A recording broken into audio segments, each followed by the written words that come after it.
David House, co-founder of the Bradley Manning Support Network, recently testified before a grand jury investigating WikiLeaks and invoked his Fifth Amendment right against self-incrimination. I asked him how he came to be on the visitors list for Bradley Manning when he was imprisoned at Quantico Marine Base in Virginia.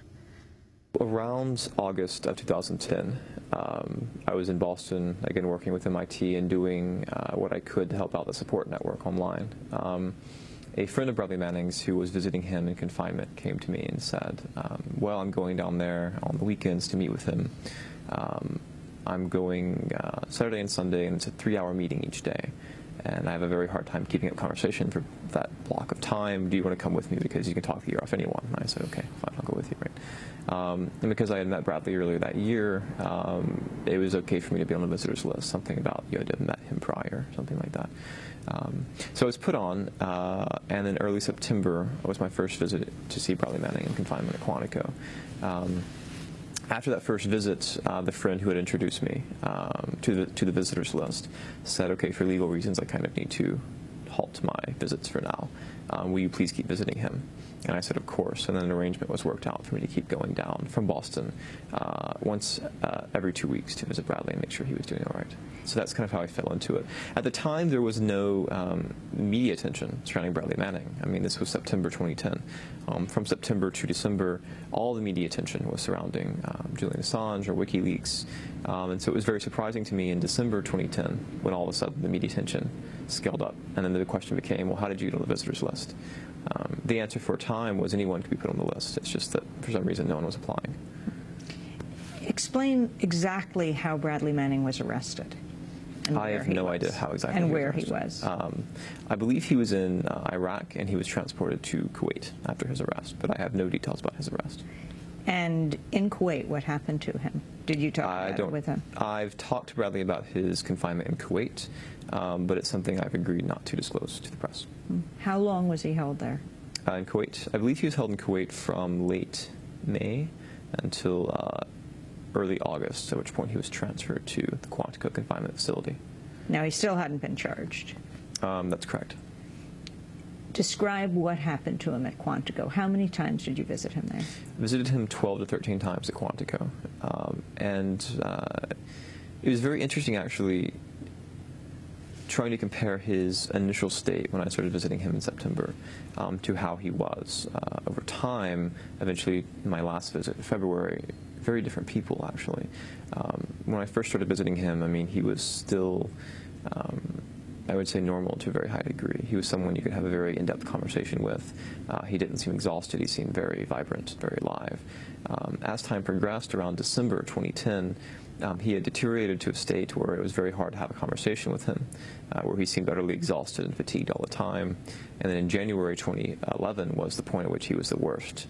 It was almost impossible to really talk to him at all. And he looked like someone who had been held in solitary confinement for some months, you can imagine. It was this odd emotional roller coaster for me, because not only is this my friend, right, he's being held in confinement, but also you're actually watching him undergo this deterioration over time, like watching your friend waste away. And I think that seeing him like that, and seeing this being an ongoing process, was my main motivation in continuing activism for him going into early this year. Did he explain to you what they were doing to him at Quantico? To a degree. Our conversations were monitored to a very high degree. And of course, he was How did you know? Well, when you go in the facility, they tell you, and you sign a paper that says you're being monitored, and there's a sign in the room that says you're being monitored, and there's a microphone in the ceiling. So all these things. Also, you know, when I'm talking to him, we're talking through bulletproof glass. There's a little bitty hole cut to kind of yell through, and there are 3 very large Marine guards standing not 10 feet behind him, just staring me in the eyes the whole time. So I mean, it's very obvious that the eyes of the state are upon you when you're talking to him. So. And so the description of what was happening to him, being strip searched. Being strip searched and all that, that description did not come from me. That came out via his attorney. What I related to the press in December was the fact that he was had his access to exercise limited, that he was undergoing the psychological and physical deterioration, that he was held for 23 hours a day, and that essentially he was denied access to newspapers and other forms of media that would be that one would expect prisoners to have in confinement. Glenn Greenwald actually followed up with an article that was very good and kind of pushed this out to the mainstream press. And then the lawyer, David Coombs, began releasing documents kind of verifying that Bradley Manning had been mistreated in confinement, had been strip searched, and had been punished by his Marine captors going into January and February of that year. Did this surprise you that he was strip searched? You mean that he was made to stand at attention nude every morning and things like that? Explain what you came to understand, even if he didn't tell it you himself. Right. So as I understand it, there was a protest outside the Quantico Marine base in January 2011. And based on this protest, the Marine Guards became very upset with Bradley Manning. They began to harass him more frequently, and there was an event that happened a few weeks later in which they decided to actually remove all clothing from him and make him stand at attention nude every morning, kind of as a humiliation tactic.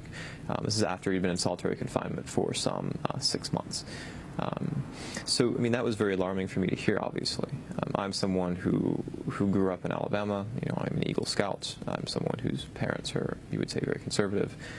I never thought the state would actually go to these ends to punish someone like a political prisoner. You know, I would hear about this and always think that it was just, you know, an insane anti-war activist making things up.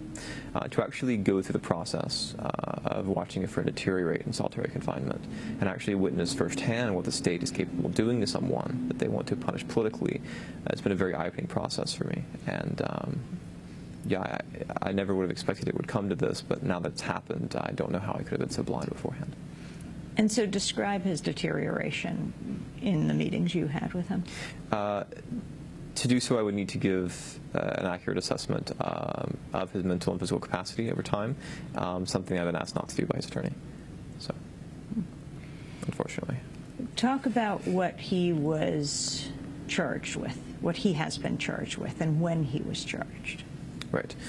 He was charged with, there was an initial charge sheet released upon his arrest, as I understand it, in May 2010. And then another charge sheet was released in February 2011 that levied a host, I believe, 53 new charges against him, including a charge for aiding and abetting the enemy. This charge carries a possibility of the death sentence, and while the prosecution has said they will not recommend the death sentence, it is actually up to the judge over his trial to determine whether or not he will actually receive the death penalty if he's convicted of this charge. So it's very worrisome now because you have this situation where a whistleblower, Bradley Manning, has been held in solitary confinement by the U.S. government, this alleged whistleblower, and if he is convicted, he faces the possibility of death for allegedly blowing the whistle on military crimes. So it's very worrisome, actually, to even as someone like just an American citizen, to see someone held in these conditions and facing this punishment. You know, I thought this is something that China would do, maybe, but never my own government. Talk about why he was moved from Quantico to Fort Leavenworth. Bradley Manning's attorney, David Coombs, has stated that the move from Quantico to Leavenworth was made possible by political pressure from the United Kingdom, in particular calls by a House of Commons member of Parliament named Anne Clwyd, who's from Wales. Of course, Bradley Manning is said to hold dual Welsh and U.S. citizenship. And this MP, Anne Clwyd, calls considerable pressure after bringing up in an adjournment debate in the House of Commons that Bradley Manning was indeed a Welsh citizen and deserved to have consular access while he was in confinement at Quantico. This after several months of news media about his conditions of confinement. So David Coombs said this pressure from the UK was fundamental in actually getting him moved to Fort Leavenworth. Have you seen him in Fort Leavenworth? I have not seen him in Fort Leavenworth. I don't know anyone that has, except for potentially one family member. And the attorney and that one family member aren't giving much information out about how he's doing. So, of course, I'm very worried about how he may be doing. So let's backtrack and talk about what has happened to you with the government since the day they knocked on your door, the Army and the State Department, Sure. in Cambridge? Sure. So apart from the initial meeting where they knocked on my door and tried to get a sense of who I was, so coming into the Chicago O'Hare Airport last November with my girlfriend Valerie, we were stopped immediately getting off the plane. Our passports were checked, and after our passports were checked, the people checking our passports ran ahead and kind of prepped the customs area. It was very obvious what was going on.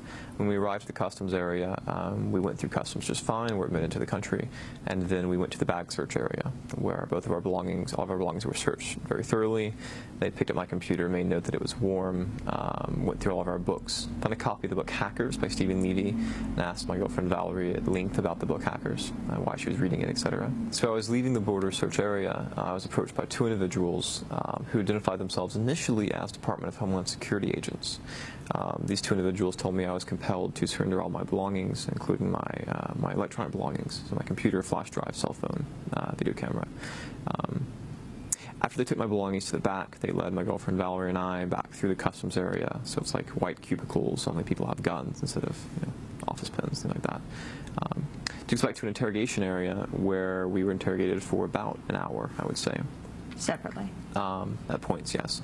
Ended up missing our connecting flight, and I was asked, first and foremost, to surrender my password to my laptop computer, as well as password to any encrypted media I may have on me. A request which I refused, obviously, as any American should, when asked to do such things. But it was very odd, and the questions they asked me were primarily focused around the Bradley Manning Support Network, whether it was true I built the website, the support network, whether it was true I had been to visit Manning in prison. Did you build the website? Yes, I did. At the point I had helped build the website. They have a new one now. But did you help build the new one? No, I didn't. No. But it was very odd because it seemed like I was being targeted just for my activism for Bradley Manning, and like my computer was being seized not because it posed any real threat to national security, but because it may provide them some insight into the inner functionings of the Bradley Manning Support Network, a legal group in the States of legal advocates working for Bradley Manning's defense. So the ACLU filed a lawsuit recently based on this computer seizure in hopes of creating good policy that keeps the government from actually executing these warrantless search and seizures at our borders based on legal U.S. advocates. So that's what happened with the computer seizure. And that was very hard for me because it's I lost 2 weeks of code for MIT, so I was economically disenfranchised. I didn't have my computer. It was taken from me. And they did not return it within the legal amount of time required for them to return it in. It took them 45 days. And they only returned it after they received a demand letter from the ACLU demanding its return. So, yeah, it was a very odd process to go through. But I'm not the only one who had my computer seized. There have been others as well. I'm just the only one who made it to the media. What happened to Jacob Applebaum? Jake Applebaum. And do you know him? I know of Jake. Jake Applebaum is a public figure in the hacking world.